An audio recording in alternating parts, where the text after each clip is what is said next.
আসসালামু আলাইকুম। আবারও আসলে হয় কোনায় কোনায় বাংলাদেশের কোনায় কোনায় ঘুরতে হয়। এখানে এসে আমি দেখতে পারলাম বাংলাদেশের কোনায় কোনায় এখানে মানিকগঞ্জ জেলার যে একটা ব্রিজ আছে, এটার নাম হলো সিঙ্গার ব্রিজ। এখানে অনেক সুন্দর জায়গা, এখানে ব্রিজের উপর দিয়ে 4 চাকার গাড়ি চলে, ইত্যাদি ইত্যাদি ট্রাক ইত্যাদি অনেক চলে।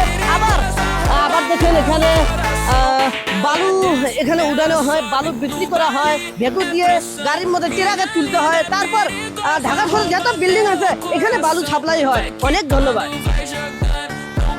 আসসালামু আলাইকুম। আবারও আসলে হয় কোনায় কোনায় বাংলাদেশের কোনায় কোনায় ঘুরতে হয়। এখানে এসে আমি দেখতে পারলাম বাংলাদেশের কোনায় কোনায় এখানে মানিকগঞ্জ জেলার যে একটা ব্রিজ আছে, এটার নাম হলো সিঙ্গার ব্রিজ। এখানে অনেক সুন্দর জায়গা, এখানে ব্রিজের উপর দিয়ে 4 চাকার গাড়ি চলে, ইত্যাদি।